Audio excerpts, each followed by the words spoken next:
Hello friends, நம்ம இந்த வீடியோவில் எந்த படத்தை பற்றி பார்க்க போகிறோம்னு பார்த்தா, லேட்டஸ்ட்டாக ரிலீஸ் ஆகி சக்கப்போடு போட்டு 50 கோடிக்கு மேலே தாண்டின ஒரு செம ஃபீல் குட் எமோஷனல் படமாக ரிலீஸ் ஆன இந்த ஒரு படம் தான் டூரிஸ்ட் ஃபேமிலி.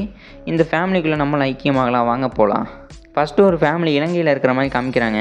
இலங்கையிலேருந்து தப்பிச்சு போயே ஆகணும், குடும்பத்தோட வறுமையின் காரணமாக இலங்கையிலேருந்து போட் ஏறி ராமேஸ்வரத்துக்கு வந்து சேர்ந்துட்டாங்க.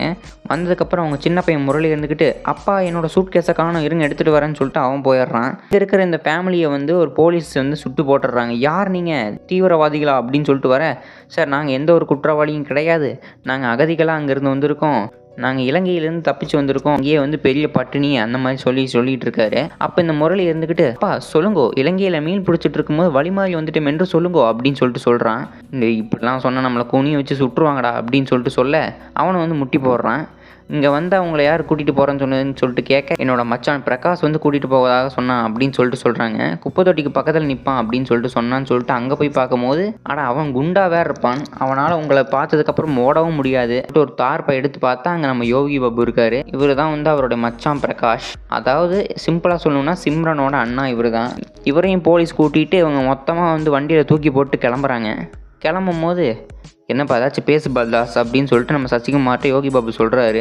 சொன்னதுக்கப்புறம் நம்ம சசிகுமார் இருந்துக்கிட்டு, என்னை உங்கள் சகோதரனா ஏற்றுக்கிட்டு என்னை வந்து விட்டுருங்க அப்படின்னு சொல்லிட்டு அவர் கெஞ்சி காலத்தோட போக, அவங்களுடைய பெரிய பையன் நிதின் இருந்துக்கிட்டு, எதுக்கு நீங்கள் இப்போ கெஞ்சிக்கிட்டு இருக்கீங்க அப்படின்னு சொல்லிட்டு கேட்க, வேற என்னடா பண்ணுவது, நம்மளை காப்பாற்றிக்கிறதுக்கு இதுதான் பண்ணணும்னு சொல்லிட்டு சொல்லி மிரட்டிக்கிட்டு சண்டை போட்டுட்டு இருக்காங்க. அட இங்கேயுமாடா சண்டை போடுவீங்க அப்படின்னு சொல்லிட்டு நம்மளுடைய சிம்ரன் வசந்தி அப்படிங்கிற கேரக்டரில் இருக்காங்க. நான் உங்களை காப்பாற்றி ஆகணும்னா ஏதாச்சும் பண்ண முடிஞ்சா பண்ணு அப்படின்னு சொல்லிட்டு அவங்க பையனும் சொல்கிறாரு. மறுபடி காலில் விழ போக, நீங்கள் என்ன வேணால் பேசுங்க, காலில் விழாமல் பேசுங்க அப்படின்னு சொல்லிட்டு சொல்கிறேன். அதுக்கு அந்த போலீஸ் பைரவா இருந்துக்கிட்டு, எந்த பிள்ளைக்கு தான் அவங்க அப்பா மற்றவங்க காலில் விளாட்றது பிடிக்கும் அப்படின்னு சொல்லிட்டு பேசுகிறாரு. இப்படி பண்ணி எங்களை கெட்டவனுங்களாக்கிறீங்க அப்படின்னு சொல்லிட்டு சொல்கிறாரு. அதுக்கப்புறம் அவங்க சின்ன பையன் முரளி இருந்துக்கிட்டு அவங்க பையில இருந்து ஒரு நாய்க்குட்டி எடுக்கிறான்.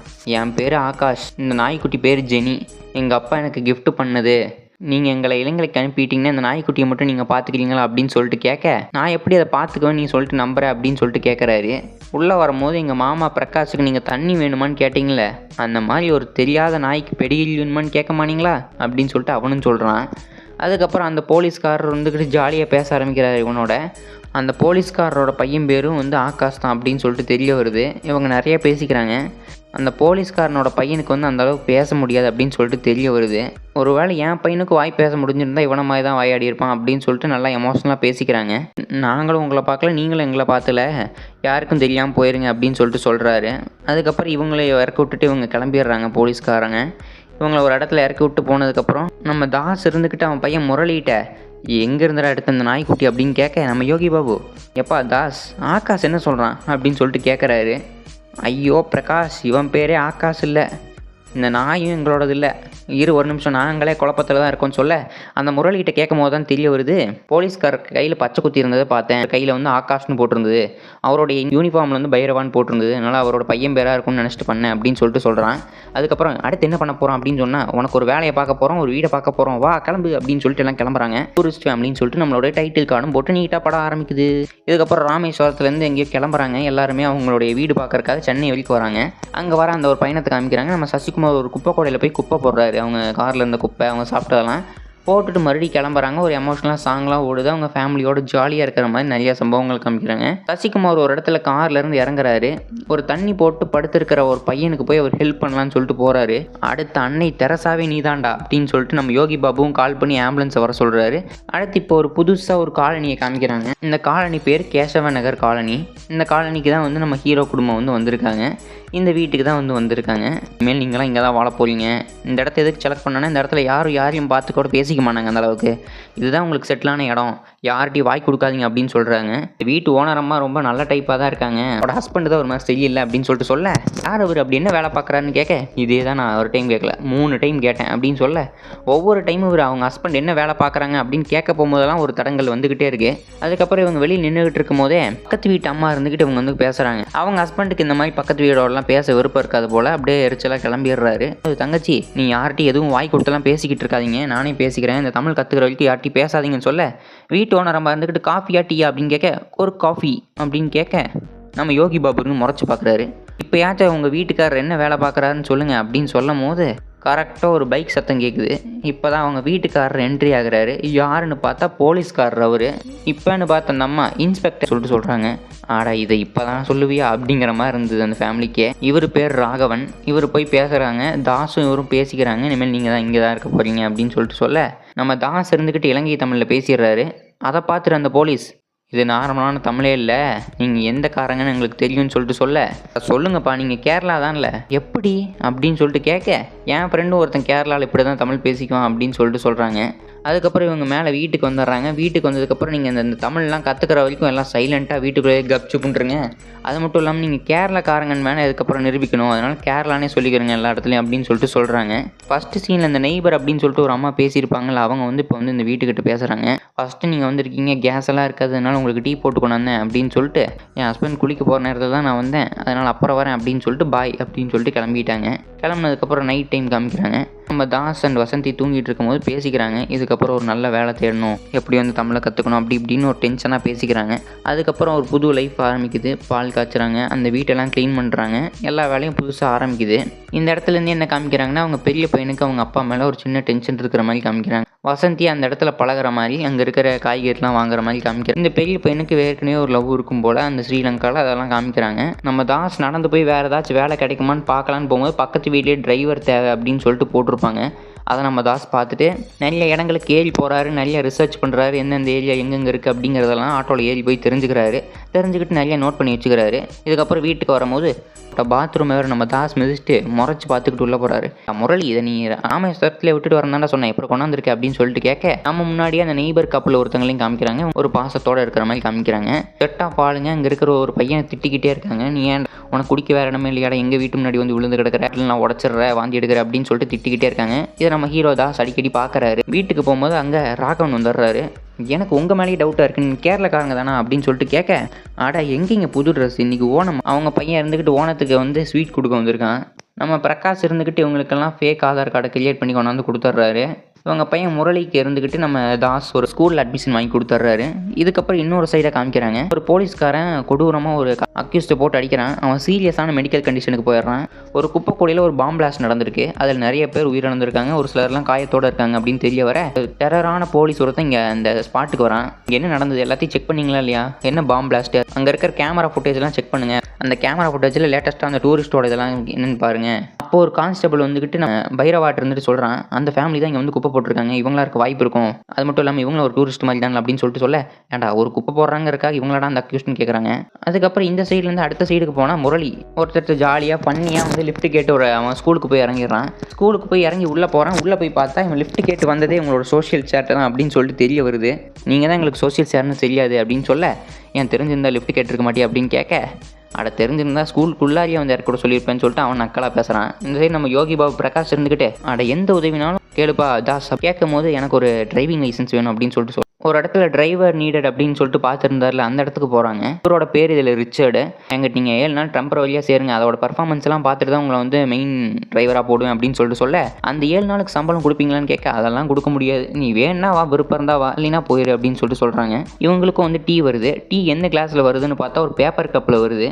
ரிச்சர்ட் இருந்து, இங்கே வர எல்லா கெஸ்ட்டுக்கும் நீ இந்த பேப்பர் கப்லேயே கொண்டாந்து கொடுக்குற, நீ இந்த வேலைக்கு வரும்போது உனக்கு இந்த கப்லேயே கொடுத்தாங்க, இந்த கப்பை எடுத்துகிட்டு போய் நார்மலாக கொடுக்குற கப்பில் கொண்டு வான்னு சொல்ல, பார்த்தா உங்ககிட்ட தான் பார்ப்பேன் அப்படின்னு சொல்லிடுறாரு. ஒருத்தர் இருப்பார்ல நெய்பர், அவங்க காமிக்கிறாங்க. அவங்க ஒய்ஃபுக்கு ரொம்பவே முடியல, காய்ச்சல் அடிக்குதுங்கிறத பார்த்துட்டு அவரே கூட்டுறாரு. அவரே பாத்திரத்தை வாஷ்லாம் பண்ணி வைக்கிற மாதிரி காமிக்கிறாங்க. இப்போ அவங்க வீட்டுக்கு நம்மளோட வசந்தி வராங்க. வசந்தி இந்தாங்கப்பா புதுசாக ஒரு டிஷ்ஷுங்க அப்படின்னு கொடுக்க, இல்லை அவளுக்கு முடியல, அவள் சாப்பிடலாம் மாட்டான்னு சொல்ல, இல்லை உங்களுக்கு தான் அப்படின்னு சொல்ல, நம்ம வசந்தி உள்ளே கூப்பிட்டு உட்கார வச்சு ஃபோட்டோ ஆல்பம்ஸ் இதெல்லாம் கூப்பிட்டு காமிச்சிக்கிட்டு இருக்காங்க. இந்த உருன்னு இருக்கிறவர் இப்போ தான் பேச ஆரம்பிக்கிறாரு. இந்த மாதிரி ஜாலியாக நிறைய விஷயங்களை காமிக்கிறாங்க. இதுக்கப்புறம் ஃபர்ஸ்ட் டே நம்ம சசிகுமார் உள்ள காரில் பாட்டெல்லாம் போட்டு அவர் மயக்கலாம்னு பார்ப்பாரு. செகண்ட் டேவும் அதுக்கு முதலாளிக்கு ஏற்ற பாட்டை போட்டு மயக்கலான்னு பார்க்க, தேர்ட் டேவும் போட உனக்கு கழுத்தை பிடிச்சி வெளியில் தள்ளிடுவேன்டா கம்முன்றா அப்படின்னு சொல்கிறாங்க. இதே மாதிரி நாட்களும் போது இவங்க வீட்டிலேருந்து ஸ்பெஷலாக செய்கிற டிஷ்ஷெல்லாம் காமிக்கிறாங்க. நம்ம முரளி இருந்துக்கிட்டு அப்பா வண்டி துடைக்கும் போது போய் லெமன் ஜூஸை கொடுக்குறான். இந்த மாதிரி நிறைய விஷயங்கள் காமிக்கிறாங்க. அவங்க அம்மா கொடுத்ததா கொடுக்குறான். நம்ம தாஸ் இருந்துக்கிட்டு அந்த தண்ணி அடிச்சுட்டு ஒரு பையன் சுற்றுவான்ல, அவன்கிட்ட நீ சாப்பிட்டியாப்பா அப்படின்னு கேட்குறாரு. அவன் பதில் சொல்லாமல் போயிடுறான். அதுக்கடுத்து கொஞ்ச நாள் கழித்து அந்த பையனை போய் அங்கே இருக்கிற நெய்பர்ஸ்லாம் அடிக்கிறாங்க.